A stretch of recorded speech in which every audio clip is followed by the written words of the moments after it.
channel message. This is for someone who usually seeks validation, or maybe you don't, and right now it's just feeling like you're seeking it.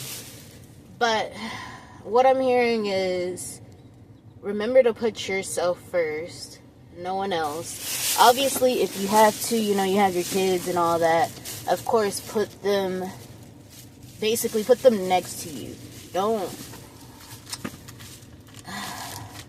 hesitate to take care of yourself. Obviously, shelter, feed your kids and all that, but we're not talking about kids right now. And we're talking about you and who you are. Be mindful of who you let around you.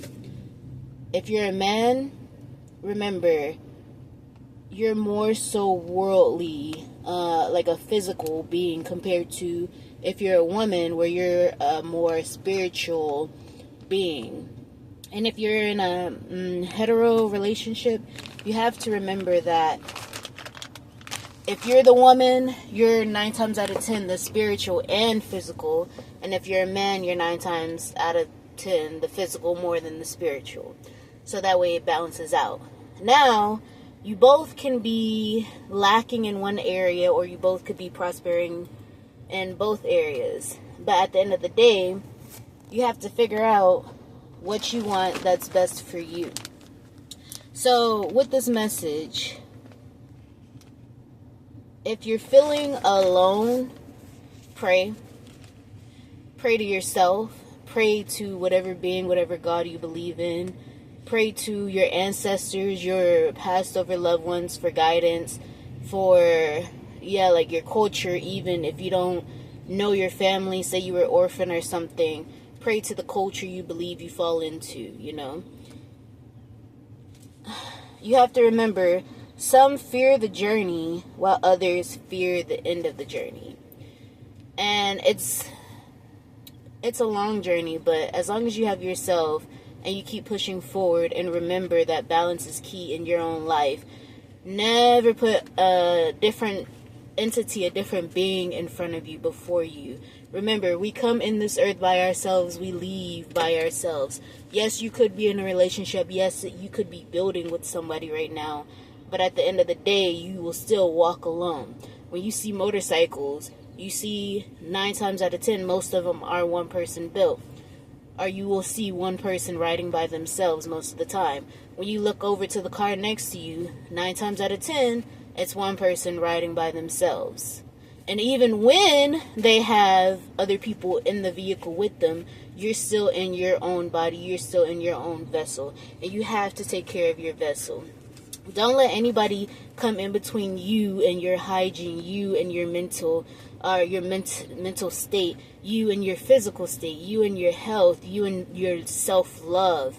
Even if you're building that self-love and you have to keep going down or rebuilding the foundation, you have to keep going.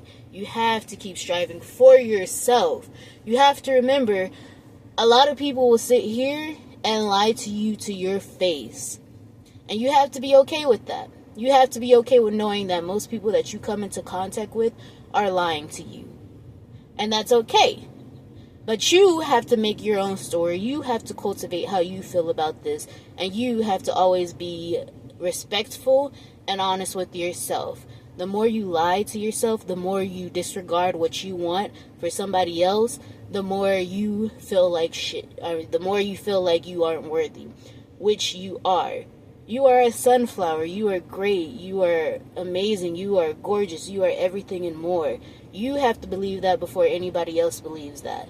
And going back to the kids, if you have kids, you need to tell your children the same thing. Put themselves first, but in a respectful manner, in a loving way, not in an arrogant way. I'm not saying be arrogant about you. You have to remember, maybe you'll be okay. Maybe you won't. Maybe you won't. But at the end of the day, it's what you want. And at the end of the day, you have to end the day or end the time with the night with, how do I think I did today? If I pass away tonight, would I be okay with how today went? Like if I passed away and had to review everything of that same day, how would I feel about what happened? Did I actually do what I wanted to do? Were my thoughts positive? Were my thoughts negative? So let's pull some cards. But that's the main gist of what we're talking about. I'm gonna pull 3 cards, and then that's gonna be the end of this. So look at your friendships, see who's around you. Lighthouses could be significant, or maybe it's your, like, the light bulb scene where you get ideas. Follow those ideas if it helps you prosper in the best way possible. And the last card is, it requires greater virtues to support good fortune than bad. So don't linger on misfortune. Ooh.